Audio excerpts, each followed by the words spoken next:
on va profiter de cette période où nous sommes tous un peu bloqués à la maison pour vous parler de Poker Instinct.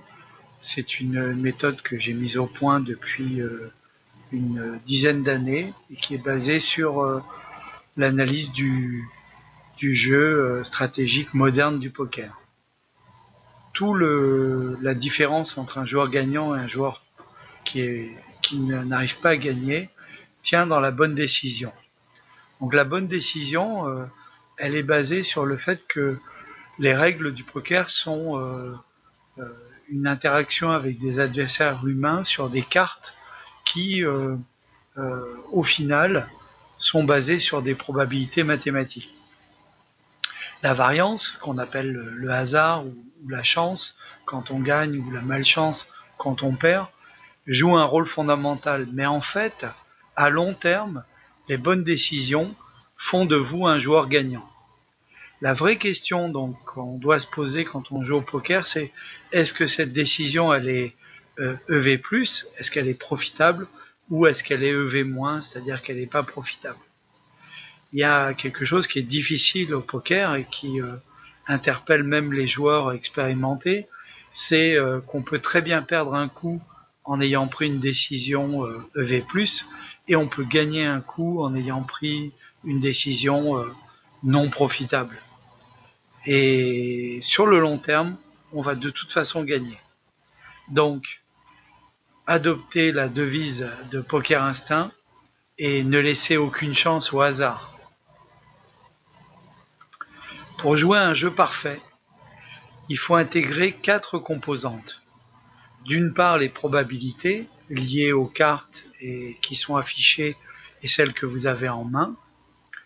La façon dont jouent les adversaires, est-ce qu'on va pouvoir exploiter un travers de cet adversaire, quelque chose qu'il fait trop souvent par rapport au choix de ses mains, et notamment l'éventail de ses mains qu'on appelle en anglais un range, ou bien par rapport à la fréquence, c'est-à-dire qu'il joue trop de mains ou pas assez de mains, ou d'une manière trop agressive ou pas assez agressive.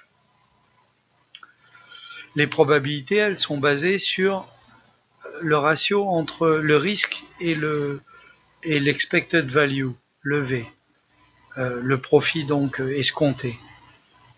Pour cela, il faut savoir si on a un jeu qui permet de franchir un niveau de profitabilité à travers un point mort qu'on appelle le break-even. Et les outs et les odds sont les cartes que l'on attend dans le cas d'un tirage, ou bien c'est la probabilité qu'on a de gagner un pot par rapport aux mises des adversaires. Les adversaires, justement, on peut les catégoriser en différents types. La plus grande partie des adversaires sont des fiches. Il y a différentes catégories de fiches. Les fiches qui sont obvious, c'est-à-dire qu'ils jouent exactement avec leurs cartes. On pourrait dire, pour simplifier, qu'ils jouent à la bataille. Ou bien ceux qui sont neat, c'est-à-dire qu'ils jouent très peu de cartes, qui vont folder souvent, ou bien les calling stations, qui est un cas typique de joueur qui va payer avec n'importe quelle main dans l'espoir d'un tirage complètement aléatoire dans les streets suivantes. Il y a également les joueurs tag qui sont caractérisés par le fait que ils vont d'abord miser et ensuite ils vont folder sur un raise adverse. Ils vont être tight agressifs, donc on peut les caractériser par les bet fold. Ensuite il y a les lag, les joueurs loose agressifs, qui vont miser et qui vont ensuite coller un 3-bet adverse. La pire catégorie de joueurs, celle qu'il faut éviter, c'est les toughs, les joueurs qui sont balèzes, les bons joueurs, les joueurs au moins corrects. Ils misent et après on ne sait pas ce qu'ils vont faire. Ils vont varier leur jeu en fonction justement de l'adversaire. Un point fondamental du poker qui a révolutionné complètement la stratégie et la tactique, ce sont les ranges, c'est-à-dire l'éventail de mains avec lesquels on fait telle ou telle action.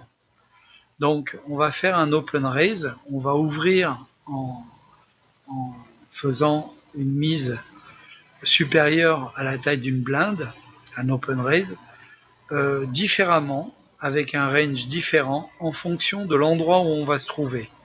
On va pouvoir se trouver en early position et dans les blindes, en middle position ou en late position, c'est-à-dire au cut-off et au bouton. On a aussi à tenir compte des fréquences. Les fréquences en late position, où on va faire un open raise, sont aux alentours du tiers de la totalité des 169 mains possibles qu'on a au démarrage. En middle position, on va être autour de 22%. Ce sont des ranges idéaux par rapport notamment à un 6 max ou même un full ring. Et en early position, on va ouvrir que 11% des mains, ce qui sera très peu en fait, à peu près une main sur 10. Et on voit que la position influence considérablement puisqu'on va ouvrir 3 fois plus de positions de cartes en late position qu'en early position. De même, on va faire des continuation bets avec une fréquence différente suivant qu'on est au flop, au turn ou à la river. On aura également beaucoup moins de bluffs à la river qu'au flop. On aura une diminution des bluffs et une augmentation des mises pour value en fonction de la street, flop, turn ou river. Une fois que ces éléments seront complètement intégrés, il nous faudra des années pour les intégrer correctement, il faut travailler, on sera en mesure de prendre la bonne décision. Cette bonne décision, elle tient compte de 3 facteurs qui se reproduisent sans arrêt, les cartes, la position et le stack, et 3 facteurs qui varient, les adversaires, l'exploitabilité de ces adversaires et le metagame, c'est-à-dire tout ce qui tourne autour du jeu lui-même. On va parler d'abord des facteurs qui sont des facteurs. On va avoir une sorte de cartes qui vont pouvoir nous permettre de faire des choix par rapport au range. On a des cartes premium, on a des cartes playable, on a des ranges de cartes troubles ou tricky, on a des ranges de cartes spéculatives et on a des ranges de cartes borderline. Et puis enfin, on a des cartes totalement fishy ou trash qui sont des cartes qui sont utilisées par des joueurs qui sont récréatifs. Et vraiment, les booze, les merguez, les trash comme 10-2 dépareillé, 7 et 2, c'est la plus connue évidemment. Et au final, on aura donc des ranges, des éventails de mains qui dépendront de ces différentes catégories de cartes. On rentrera dans une prochaine vidéo dans les détails des ranges et leur utilisation. Ce qui est important, c'est que vous aurez à mémoriser un certain nombre de ranges par rapport à des cas connus d'utilisation par des adversaires comme les premiums, les Broadway, les connecteurs, etc. De même, la position est fondamentale pour une bonne décision. On aura également une vidéo sur les différents types de positions, early position, middle position, late position et en fonction de la taille de la table. Enfin, dans les éléments qui se reproduisent constamment, on a les stacks. Les stacks peuvent aller d'un stack énorme, monster, jusqu'à un stack extrêmement faible, short, voire very short. Ces 3 éléments de décision, les stacks, la position et les cartes, conditionnent une décision qui ne tiendrait pas compte des adversaires, une décision purement mathématique. Maintenant, on doit tenir compte des adversaires, et plus l'adversaire est bon, plus la décision sera en fonction de cet adversaire. Plus l'adversaire sera exploitable, c'est-à-dire d'un niveau sardine, moins il réfléchira sur les ranges et ce qu'ils représentent, plus il aura un état émotionnel en tilt et de la fatigue, plus un fiche sera exploitable. Les fiches sont des joueurs récréatifs. Les sardines, en particulier, sont des joueurs qui sont surconfiants, qui ont une belle appréciation de leur jeu, ils croient savoir bien jouer ou jouer correctement. Ils sont complètement sous-qualifiés, c'est-à-dire qu'ils ne connaissent pas du tout les bases du jeu, et surtout ils sont impatients, c'est-à-dire qu'ils veulent aller sur beaucoup de coups et ils veulent gagner souvent. Donc les 5 niveaux les 5 types de fiches qui sont repérables à travers ces caractéristiques sont les suivants. D'abord, il joue trop de mains. Donc, vous avez vu tout à l'heure que en early position, on va jouer 11% des mains. Ensuite, il limp très souvent, c'est-à-dire qu'il rentre dans un coup en payant juste une blinde. Et puis, ils misent fort quand ils ont du jeu, donc ils sont très prévisibles. S'ils ont du jeu, ils vont pas hésiter à faire all-in sur un flop où ils ont la top pair, par exemple. Et au contraire, ils misent faiblement ou ils check dès lors qu'ils n'ont pas de fit avec le flop ou avec le board dans une street. Et puis au moment où ils ont une main forte, du coup ils la valorisent pas parce que comme ils vont miser très très fort avec du jeu, les adversaires vont se rendre compte qu'ils ont une main forte. En fait, ils sont incapables de faire un bluff structuré.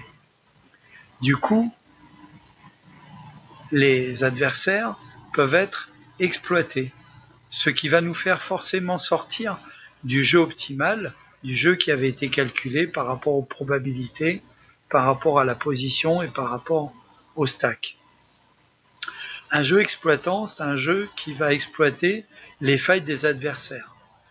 Les adversaires auront des failles qui vont être liées à l'attachement à telle ou telle main.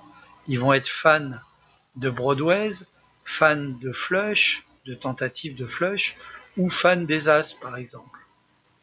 Également, on va pouvoir exploiter un certain nombre de caractéristiques des fiches en inversant exactement ce qu'ils font eux. Par exemple, quand beaucoup de joueurs rentrent avec n'importe quelle main, nous on va jouer des mains de départ en étant beaucoup plus serrés et en les exploitant au maximum lorsqu'on aura touché avec des calling stations qui vont payer beaucoup de mains. Et puis on va lâcher des mains prometteuses mais qui n'auront rien rendu et où les adversaires vont miser. Ensuite, on va catégoriser les joueurs. Par exemple, un joueur lose, on va l'exploiter en payant systématiquement lorsqu'il va attaquer alors qu'en fait il n'avait rien. Ou inversement, un joueur tight, on va folder dès lors qu'il va miser puisqu'on saura qu'il aura touché du jeu. Il faut donc toujours tenir compte des autres joueurs en essayant de les mettre sur un type de jeu possible à travers une range. Et enfin, on va pouvoir exploiter un certain nombre de tels d'indications. Ces indications sont liées soit aux betting patterns, à la façon dont ils misent. Par exemple, vous aurez des joueurs qui vont miser 100% en continuation bet au flop, dès lors qu'ils seront rentrés en ouvrant le coup. Et puis d'autres joueurs, inversement, vont payer notre open raise, mais ensuite vont se coucher au flop dès lors qu'ils n'auront pas touché. Ce seront des fit or fold. Et puis même online, on peut avoir d'autres tels. Par exemple, quelqu'un qui paye très vite, ou quelqu'un qui réfléchit très longtemps, puis finit par payer. Et dans tous ces cas-là, ça voudra dire quelque chose par rapport à la main qu'ils auront, ou à à la réflexion qu'ils auront. Par exemple, quelqu'un a touché au flop. Il a pour habitude de payer très vite. Par exemple, dans le cas où il a un tirage où il a rien. Au contraire, il vient de toucher quelque chose d'important au flop. Là, il doit réfléchir au sizing de sa mise, et là, du coup, il met du temps avant de miser. C'est un tel qui peut indiquer que justement, il a touché au flop, alors que dans les deux cas précédents, où il a checké très vite, soit c'est qu'il avait rien, soit qu'il a un tirage, donc il n'a pas touché au flop à proprement parler. Et le dernier point à intégrer dans la prise de décision, c'est le metagame, c'est-à-dire tout ce qui tourne autour du jeu lui-même. Par exemple, quel est le niveau émotionnel d'une personne? Elle peut être très énervée par la perte d'un gros pot précédemment, ou bien au contraire, elle peut être complètement fatiguée et bored, c'est-à-dire qu'elle n'est pas intéressée par le jeu. Il peut y avoir un historique également avec le joueur, au sens où il se rappelle d'un coup qu'on avait eu et d'une réputation qu'on avait, et il va folder alors qu'il aurait payé autrement, ne connaissant pas cet historique. Ensuite, il y a la table elle-même. Il peut y avoir une table de gens énervés, ou au contraire une table de gens extrêmement tight et voire neat et statique. Et puis il y a les situations du tournoi. Si on est près de la bulle, on ne va pas forcément engager tous nos jetons sur un flip, alors que dans quelques minutes, on risque de se retrouver ITM dans l'argent. Au final, lorsqu'on aura pris toutes ces bonnes décisions, à long terme, on sera gagnant. Et donc, on aura finalement pris la bonne décision sans arrêt.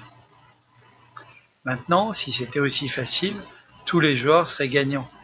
En fait, ce qui se passe, c'est que on a à travailler pour passer d'un niveau, on va le qualifier de 1, à un niveau 34, qui est le niveau maximum. On n'arrive pas à passer du niveau 1 au niveau 34 en quelques jours, même quelques mois. Il faudra des années. Toutes ces expériences que vous aurez accumulées au fur et à mesure de votre jeu se transformeront en instinct, d'où le titre Poker Instinct. Cette courbe de Fibonacci, qui s'appuie toujours sur l'expérience précédente pour franchir un palier, 1 plus 1 égale 2, 2 plus 1 égale 3, 3 plus 2, on s'appuie sur le palier précédent, égale 5, 5 et 3, 8, vous avez compris, 8 et 5, 13, et on voit qu'on est passé finalement de 1 à 34 en quelques paliers.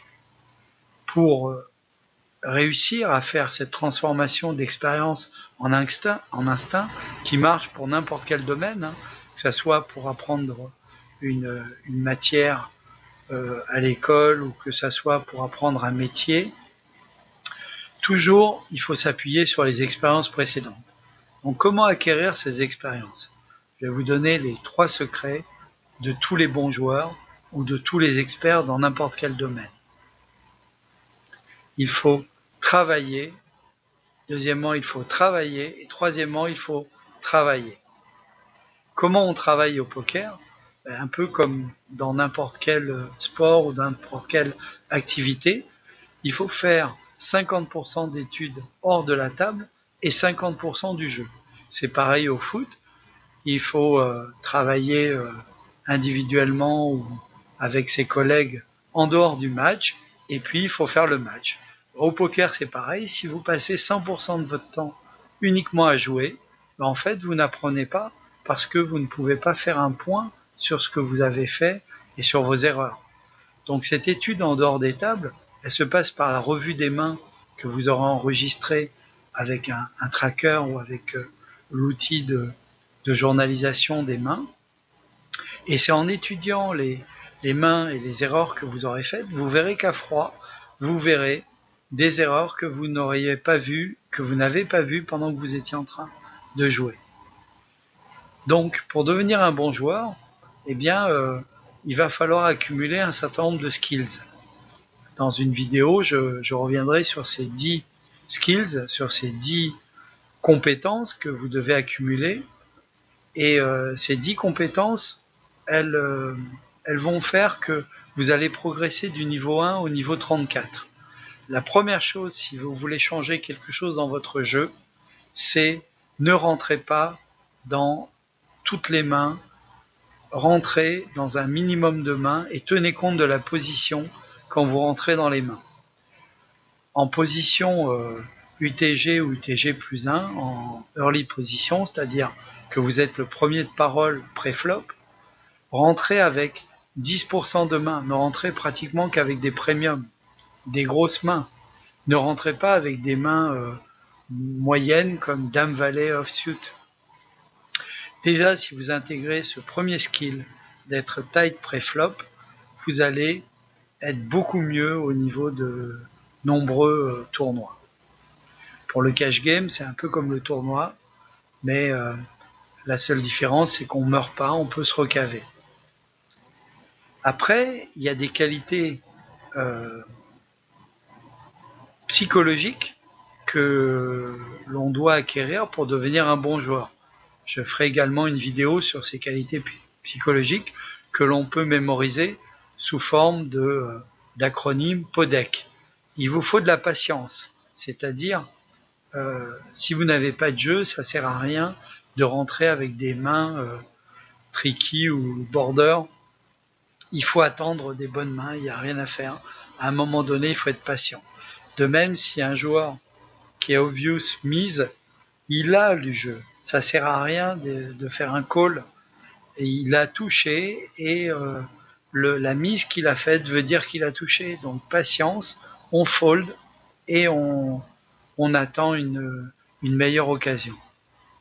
Ensuite, il faut avoir de l'observation, c'est-à-dire que il faut regarder ce que les autres font. Si en même temps on répond à ses mails ou si on fait autre chose ou si on surfe sur Internet, ben on a une mauvaise observation. Vous verrez aucun bon joueur en train de regarder la télé ou une vidéo sur YouTube en même temps qu'il joue. Il vous faut de la discipline également. Si vous avez compris qu'il fallait rentrer en early position avec 11% des mains, il ne faut pas rentrer avec 30% des mains en se disant je sens que ça peut être bon. L'instinct, c'est pas de l'intuition. L'instinct, c'est la répétition d'expériences qui ont réussi et que l'on fait en mode réflexe. L'endurance, il ne faut pas commencer à s'ennuyer au bout de 3-4 heures. Un tournoi, c'est long. Si on veut faire un deep run, si on veut être dans une table finale, dans les places qui rapportent énormément, il faut de l'endurance. Et donc, pour faire de l'endurance, il faut être bien physiquement. Il ne faut pas manquer d'exercice physique, de sommeil. C'est très important pour être endurant. Donc, si vous avez une chose à faire pour être en bonne forme, c'est bien dormir. Et puis le dernier, c'est le courage. Tous les bons joueurs ont la capacité à un moment de faire le fameux hero call, de dire là j'y vais parce que d'après tout ce que je sens sur ce coup-là, de toute mon expérience, je sais qu'il a rien, qu'il est en train de faire un air bluff, donc je vais payer. C'est le courage. Il y a un courage inverse, c'est le courage de fold, c'est-à-dire je sais qu'il a touché, qu'il a mieux que moi, il faut que j'ai le courage de me coucher. Ces 5 qualités d'un bon joueur, elles se travaillent sur des années et elles vont apparaître naturellement au fur et à mesure de votre amélioration de l'expérience. Tout ceci va constituer un mental à toute épreuve, et ce mental, je l'ai aussi résumé sur un acronyme, Moko Seko. La motivation, pour être motivé, un joueur qui est pas motivé, eh bien, il vaut mieux pas jouer. C'est pas grave, vous jouerez demain. entraînez-vous et ne faites pas de jeu aujourd'hui si vous n'êtes pas motivé. La motivation, c'est une alchimie très subtile. Elle ne peut pas se décréter. On ne peut pas dire « je suis motivé, je vais jouer ». Non, c'est un ensemble d'éléments qui sont autour de vous. C'est la situation financière, c'est la situation familiale, c'est également pourquoi vous faites ça, pourquoi vous voulez jouer au poker. C'est pour gagner de l'argent, c'est pour vous amuser. Pourquoi vous faites ça? Si vous répondez à pourquoi j'ai envie de jouer au poker, vous aurez une motivation qui sera bien meilleure. Cette motivation, elle passe par la confiance en soi. Si vous n'avez pas confiance en vous, vous ne pouvez pas être motivé puisque vous vous dites je vais perdre, donc j'ai pas envie de jouer si c'est pour perdre. La confiance en soi, elle se décrète pas aussi, elle se travaille à travers des exercices par exemple de méditation, des exercices de mise en confiance. On fera des vidéos également là-dessus. La sérénité est très importante, elle provient de l'environnement, mais elle est aussi quelque chose d'interne. Là aussi, les exercices de méditation et de PNL permettront d'améliorer votre sérénité. Et puis la concentration, le focus est très important. J'ai dit tout à l'heure qu'on ne pouvait pas gagner si on n'observait pas les adversaires. Donc si on n'est pas concentré sur le jeu, si on fait autre chose, eh bien on ne peut pas être focus et donc observer correctement. Là, si vous voulez vous améliorer, essayez un exercice très simple. Choisissez chaque semaine une couleur. Par exemple, prenez la couleur bleue et pendant toute la semaine, vous allez observer tout ce qui est bleu autour de vous. Et uniquement ce qui est bleu. Et en fait, vous allez vous rendre compte que vous allez faire beaucoup plus le focus sur ce que vous êtes en train de faire. Là, par exemple, je suis en train de regarder l'écran qui est bleu. Il y a également une touche éditer qui est bleue. Et du coup, je vois beaucoup mieux tout l'environnement et je suis beaucoup plus focus sur ce que je suis en train de faire. Là aussi, on fera une vidéo spéciale sur la concentration. Tous ces éléments, je les ai écrits dans 6 livres. Poker Instinct. Le premier livre que j'ai écrit en 2010 correspondait à mon niveau de reprise de jeux online, qui était les sardines. Et puis j'ai fait un livre par niveau montant, donc le poisson clown, puis le mérou, et enfin au-dessus le piranha, le troisième niveau, puis le mérou, le quatrième niveau, le cinquième niveau, le mental, l'arrêt manta, et le sixième niveau, le shark, le requin. On est toujours le fiche de quelqu'un. Je veux dire, la sardine, elle se fait manger par le poisson clown, qui lui-même se fait manger par le piranha, et ainsi de suite. Et donc, au final, on a même le shark, le requin, il va se faire avoir par le dauphin, qui est le 7e niveau. C'est un livre que je suis en train d'écrire, qui permet d'être au niveau d'un champion que je coécris avec un champion de tournoi en live, de manière à ce que vous ayez tous les éléments de ce qu'un champion est capable d'avoir comme expérience. Et cette méthode Poker Instinct, elle va vous permettre d'aller beaucoup plus vite. Normalement, pour être un expert dans n'importe quel domaine, on sait qu'il faut à peu près 10 ans de travail ou 10 000 heures de travail, ou bien il faut avoir un don. Et là, on peut réduire un peu le délai. Et en lisant des livres ou en écoutant des vidéos, on peut réduire le délai. Mais rappelez-vous que tout est basé sur une bonne décision et que cette bonne décision, elle est basée sur le travail. Aussi, ne laissez aucune chance au hasard et suivez la méthode de Poker Instinct. Mes livres se trouvent chez Lulu Press, ou si vous tapez sur Amazon Poker Instinct, vous allez les trouver également. Je vous souhaite un bon travail au poker et je vous retrouve bientôt pour des nouvelles vidéos sur notre canal Twitch. À bientôt!